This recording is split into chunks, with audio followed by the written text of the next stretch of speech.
takže máme tady další den, v noci jsme trochu zmokli, ale snad v pohodě, žádný velký škody. Máme trochu mokrý hamaky, teď jsme v Mladějově, kde jsme se stavili v duokoloniálu, kde v recenzích psali, že to tam smrdí. Jedna recenze to psala a ta recenze měla pravdu. Další zastávka bude zřícenina hradu Pařez. A pak samozřejmě Prachovské skály, ale nepředbíhejme. Jdeme na to. Je tak. A to, že tady je ta cedule autobusová zastávka, to neznamená, že jako jedeme busem, jdeme fakt pěšky.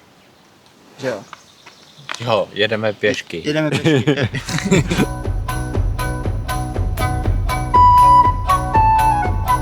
Takže teď jsme na zřícenině hradu Pařez. A jaká byla jeho historická signifikance? Netuším.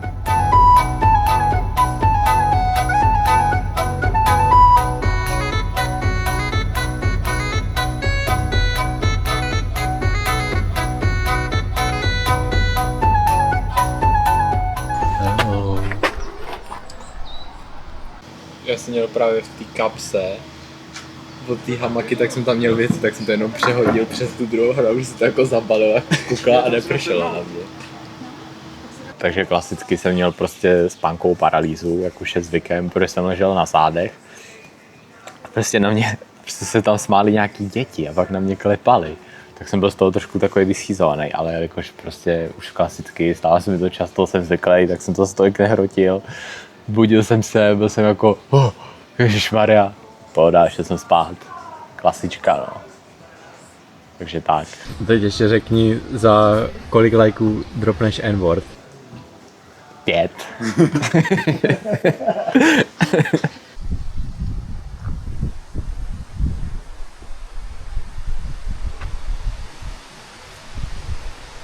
Takže teď se nacházíme v Prachovských skalách a protože naše trasa vede skrz ně, tak jsme museli zaplatit vstupné 150 korun se studentskou slevou, což nám přijde jako docela dost, ale co se dá dělat, no.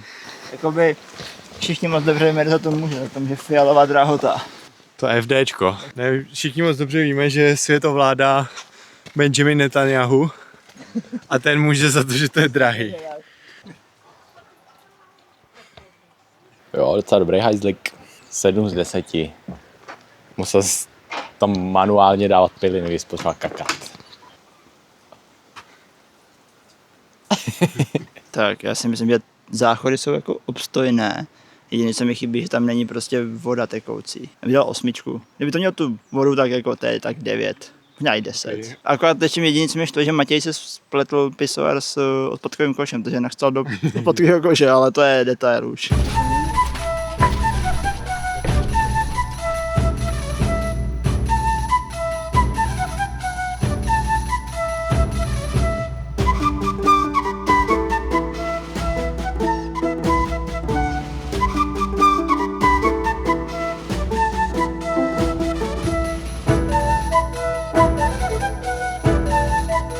Takže tady teď nás čeká prostě projít tady tou zarostlou trávou, takže nejdřív příprava pořádná, repelentík. Pane, mohu vám taky dát? Ano, samozřejmě. Generále. Děkuji.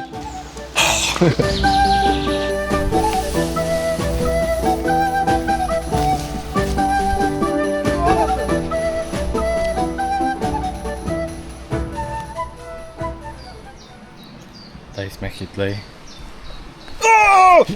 Pardon, ne, mě to nekouslo. Co udělal? Já jsem myslel, že mi to dáš krkit. Chudák. Resty z noci, kdy nám zmokly věci, takže jsme si tady roztáhli na koupališti v Libáni. Samozřejmě plný koupaliště. To ještě není, ne? To ani není. I didn't know you were chill like that. Den už se zase chýlí ke konci a původní plán sice byl dojít do Dětenic a zakončit to večeří ve středověké krčmě, Akorát, že jsme zjistili, že za prvé je tam vstup na nějakou středověkou show 225 korun a pak jídlo stálo 300 a pivo 70, takže jsme zhodnotili to, že na to nemáme budget a najedli jsme se v Libání v restaurace Radnice. Opět jsme udělali trojúhelníkovou formaci, protože by tentokrát nemělo pršet. Takže by to mělo být v pořádku. Takže dnešní noc byla poněkud úspěšnější než ta předchozí, a to sice protože jsme nezmokli.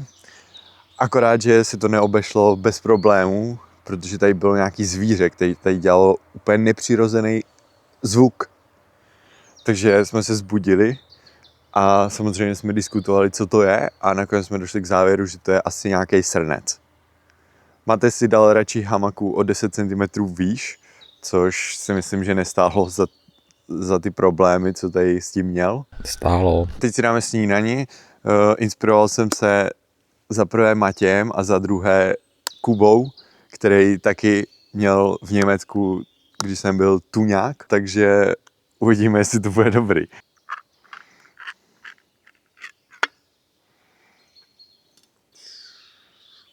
Oj. Jako nebudu lhát. Nevypadá to úplně fancy, tak snad to bude aspoň dobrý. Mexiko hodně kukuřice, hodně fazolek. Tu nějak tam je teda jako tak střídmě zastoupen. Smrdí to teda jak prdel.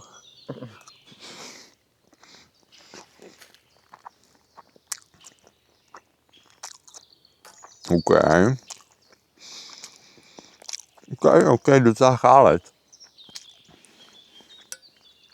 Pro dnešek máme 2 úkoly, a to sice dojít do městce, a druhý úkol je sehnat nějakou plachtu nebo něco, pod čím bude moct spát, protože má večer pršet. Sice jednu plachtu máme, akorát jsme zjistili dneska, že je docela malá a nevejdeme se pod ní všichni, takže to musí nějak taky vyřešit. Takže sledujte dál a uvidíte, jestli se vám to povede.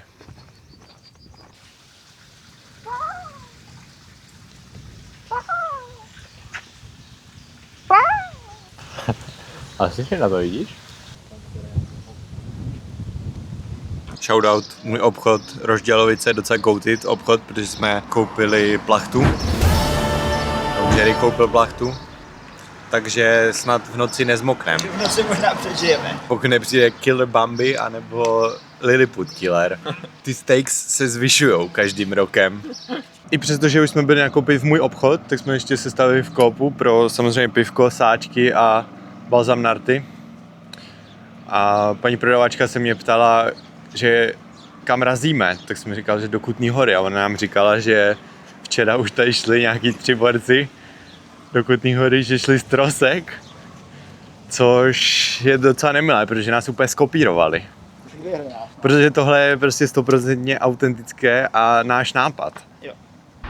Mě radši nekoupit.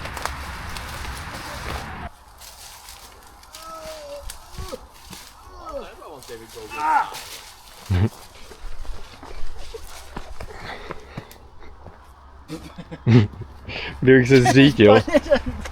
Jo. Dneska po cestě není žádná hospoda, takže jsme museli oběd vyřešit prostě nakoupením u Vietnamce.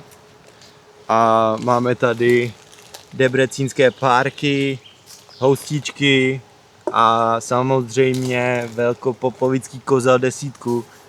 Jerry má to samý, akorát s rozdílem, že místo housek má rohlíky. A Mates ten má ještě tuňák ze včerejška. A co jsi skoupil? A dám 30%. 30, jo? Ahoj. Ty brďo! Pěkný zvuk. Matěj, prosím tě, co to tam máš? To je jenom pro ty, co ví. Mango? Položte to mango. Máte svoji zimní kapitolu? Já mám teď letní kapitolu.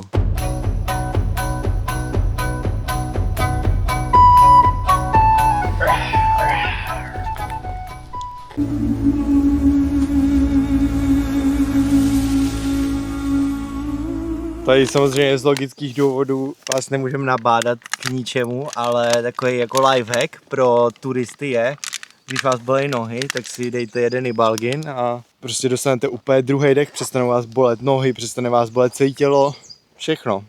Dej ještě znova fan pózu. Počkej, nějakou fakt dobrou.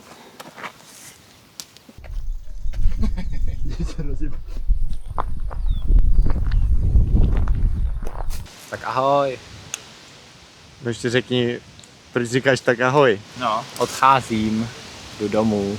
Přeložím, Mates prostě není hard a nedojde to. Bolej ho nožičky, takže to vzdává a opouští nás tady na konci druhé etapy v Městci Králové.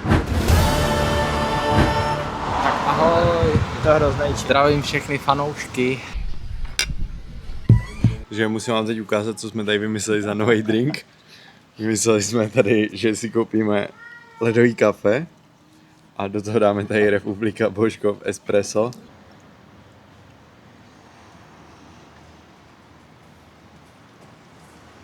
No, zdraví. Jako nebudu lhát. Jako docela dobrý, docela... Je to lepší než ten originál. Tady je espresso, takže akorát se do toho přidalo další espresso, takže tam je, jediný, co tam je navíc, je ten rum.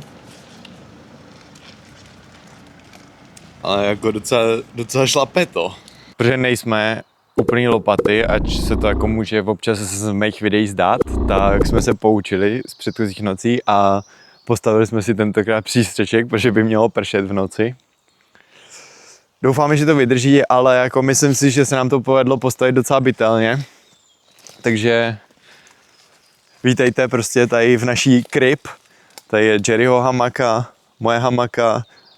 Jak můžete vidět, je to docela prostorný. Chybí nám teda tady už Matějova hamaka, ten nás bohužel opustil. Protože to pusy. A vzdal to. Souhlasím. Ale my to dáme, už nás čekají jenom 2 etapy a ty by měly být kratší než doteď, takže si myslím, že to bude v pohodě. Kašna? Kde se v ní vlastně bere voda?